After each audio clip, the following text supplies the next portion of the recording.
Hello, my name is Heidi. I'm a research social worker and implementation scientist at the Denver VA. I'm going to be talking about relational facilitation, which is a novel implementation strategy that we are using at the VA. I have no relevant disclosures to declare, and our funding comes from the Quadruple Aim Quality Enhancement Research Initiative. As many of you may know, implementing evidence-based practices in healthcare is a complex process, for it requires many roles working together. Facilitation is a strategy that can improve the adoption and implementation of evidence-based practices. Facilitation is enhanced by strong communication skills and positive relationships within and between teams. We developed and used relational facilitation to support 9 sites implementing care coordination initiatives in the VA. The relational aspect of this implementation strategy comes from the theory that supports it, which is relational coordination. Relational coordination describes how the connections between roles impact organizational performance. For people to get work done or to integrate their tasks, they must be aware of how and why they communicate and also the state of relationships. This seems obvious, but this theory tells us that if you ignore the relational and communication aspect of teams, you make work much harder for individuals. Relational coordination is grounded in 7 behaviors critical to high-performing teams at work. These include 3 relationship behaviors, shared goals, shared knowledge, and mutual respect, and 4 communication behaviors, frequent, timely, accurate, and problem-solving communication.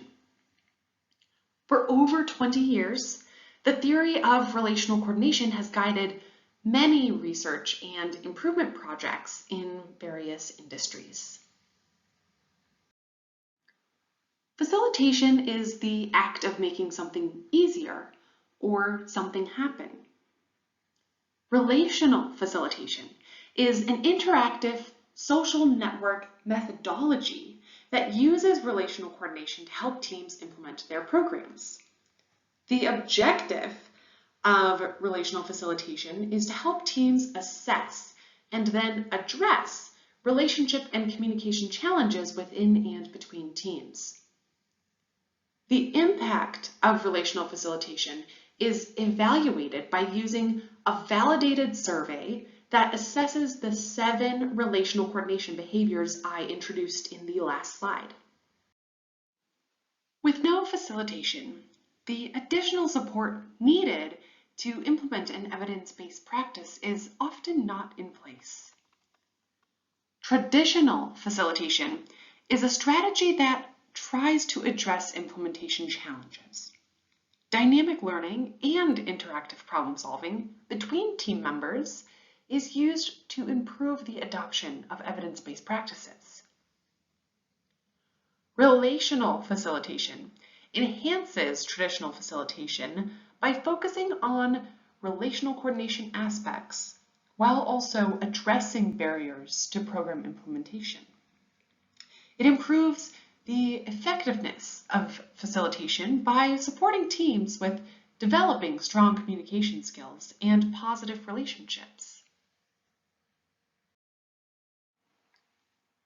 Relational facilitation was implemented in 9 VAs to support 2 national care coordination initiatives.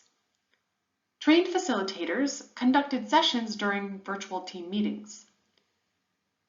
To implement relational facilitation, a standardized guidebook was developed, which is publicly available and can be accessed at the website on the bottom of this slide. The process includes 6 evidence-based steps. First, identify team roles and responsibilities. Then create a relational map. Then rate the relational coordination quality within and between roles on the relational map. Assess the larger team network using the validated 7-item relational coordination survey. Then establish relational coordination related SMART goals based on survey findings.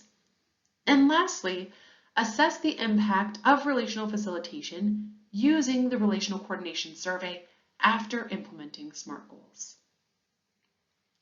Baseline and follow-up relational coordination survey results were analyzed descriptively, measuring the relational coordination index and the 7 relational coordination behavior scores on a 1 to 5 ascending Likert scale. Across the 9 sites, care coordination initiatives were implemented successfully, and teams actively engaged with relational facilitation. Baseline relational coordination scores across sites ranged from weak to moderate. The shared knowledge domain was the weakest for 67% of sites, and the frequent communication domain was rated the strongest for 56% of sites. All of the sites decided to target the shared knowledge domain for their relational coordination related SMART goals. All of our sites to date have developed initial SMART goals. Once a SMART goal is completed, then a new one is developed. Examples of SMART goals our sites developed to target shared knowledge include creating and implementing lunch and learns, targeting specific departments with educational opportunities and outreach, and then providing ongoing education during existing huddles and meetings, launching community of practice calls, and tapping into subject matter experts to give presentations during existing meetings. We've seen positive feedback, engagement, and behavior change within individuals and teams that suggests we're on track to improve employee well-being and support implementation of these evidence-based practices.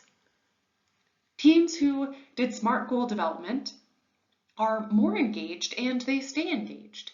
So we're seeing positive changes. People are telling us that things are going well. To date, 4 sites have completed post-SMART goal relational coordination surveys. 3 of these sites had more people respond to the second survey compared to the first, which indicates increased engagement. Site 1 had an 8.14% increase in the relational coordination scores and an 8.44% increase in shared knowledge, which is the area they targeted to improve. Site 2 had a 0.81% decrease in the relational coordination scores, but they did have an 8.71% increase in shared knowledge, which was also their targeted area for improvement. Site 3 had a 2.55% increase in relational coordination scores and a 6.04% increase in shared knowledge. Site 4 had a 5.79% increase in relational coordination scores and a 7.42% increase in shared knowledge. We aren't doing follow-up surveys with all of our sites. One site stopped implementing their program shortly after we provided their baseline relational coordination survey feedback since they needed to focus on other projects. And we had another site that wrapped up their program after implementing the relational coordination related SMART goals, and they decided to not do a follow-up survey as they also had to focus on other projects at that time. We're planning on completing follow-up surveys at our remaining sites by the end of March 2024. In conclusion, relational facilitation is an evidence-based implementation strategy that can increase team engagement and enhance relationships and communication within and between teams to support successful implementation of evidence-based practices.